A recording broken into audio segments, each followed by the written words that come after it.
humanity's general well-being has never been of particular concern to my brother.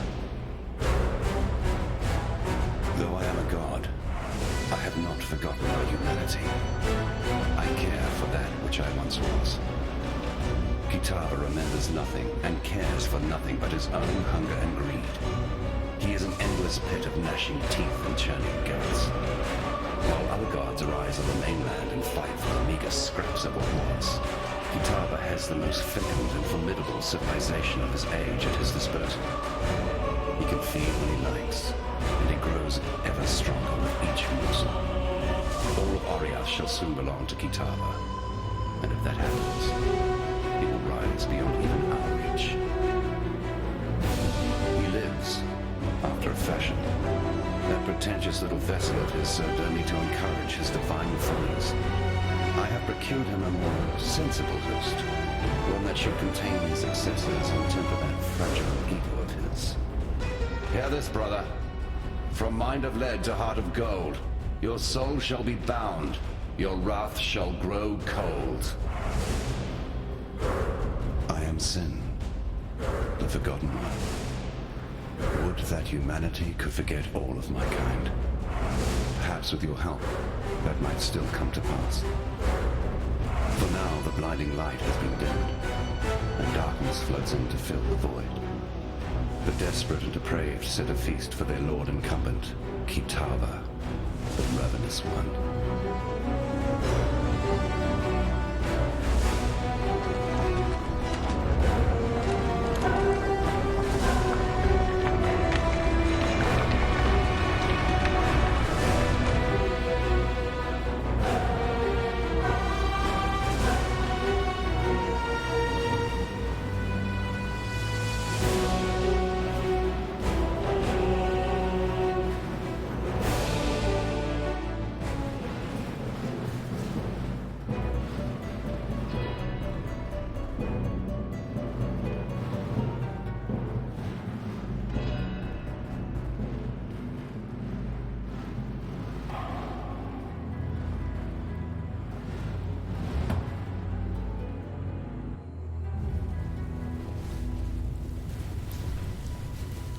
Hello. Fate will find you.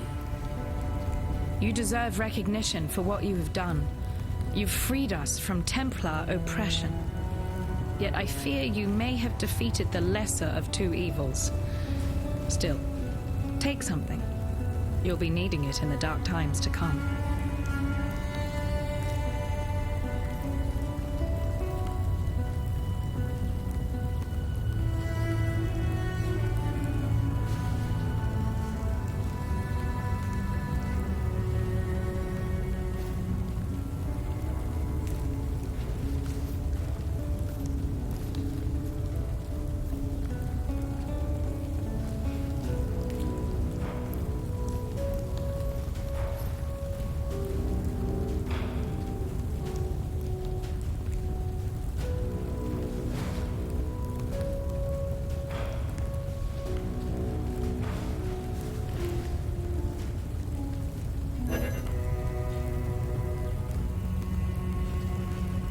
Once Kitava has gobbled up every scrap of Oriathan flesh, sucked every Oriathan bone dry of marrow, he'll turn his endless hunger to Namakanui and the whole Karui archipelago.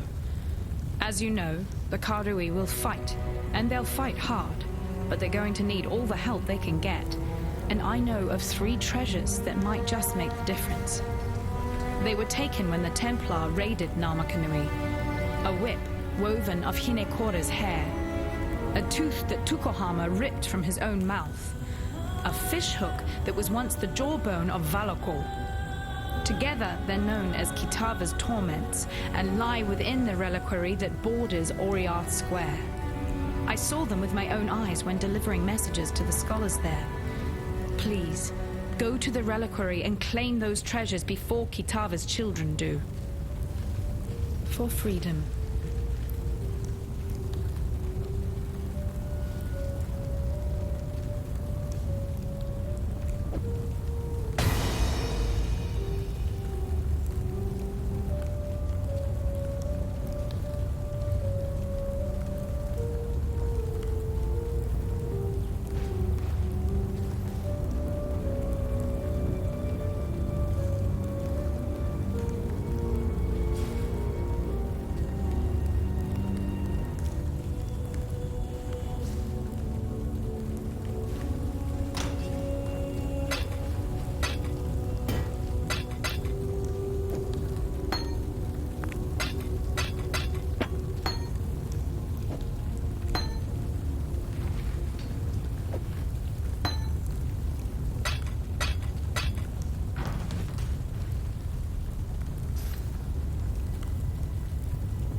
can't yet begin to unpick the lies that Utula has told us.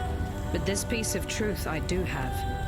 Utula sensed that very moment when you struck your final blow, when you broke the Templar's power. He turned to me and told me this. Now our king comes to us. He'll be hungry, so very hungry. I shall prepare him a feast. Then he gathered his followers and left. Where's he gone? Oriath Square. You won't need directions. Just follow the screams. When I was a courier for my father's house, I'd cross Cathedral Square 100 times in a day. On the fairest days, that square would be filled to bursting with Oriath's highborn, come to bask in the sun and each other's glowing nobility. It was a pretty sight, depending on where you stood. Once Kitava has gobbled up every scrap of Oriathan flesh, sucked every Oriathan bone dry of marrow, he'll turn his endless hunger to Namakanui and the whole Karui archipelago. As you know, the Karui will fight, and they'll fight hard. Yes, what is it? I told you so. What more need I say? The sign of purity, yes. A descry staff that piety sent me to study at one point. Apparently it was a gift from innocence to the first High Templar, Maxarius. Dominus couldn't even bear to touch the thing, so he had it locked up in the ossuary. Quite reactive behavior for a man of such formidable intellect, yet now it's making a little more sense. The staff was certainly able to conduct and store energy, yet remained inert when I applied corruption to it. It must only respond to divine energy, and with corruption and divinity being diametrically opposed, it's no wonder that my experiments failed to excite the thing. Meaning, if the sign of purity is a repository for the power of innocence, Dominus could never have wielded it, being steeped as he was in the opposing power of the beast. You, though, you're a different matter entirely. People have talked about the return of the gods since the birth of Oriath. It's a gambit employed by charlatans to fleece the weak-minded and morally desperate. Or so it seemed. Avarius and his Templar drones now greet the dawn filled with power and glorious purpose. Kitava has risen from whatever ethereal cesspit he's been hiding in for the last few millennia. So what let the cats out of their proverbial bags? I'm a scholar, not a prophet. Yet there's one occurrence that absolutely reeks with evidential causality. You killed the beast.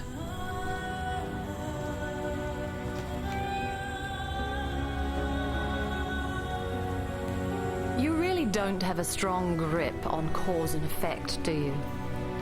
Things replace other things. It's the most fundamental of laws. The larger the thing you remove, the bigger the rush to fill the space that's left behind. Innocence was the nexus of power in Oriath. Remove him and something of equal or greater power was always going to take his spot. Any idiot could have predicted that Kitava was going to be that something.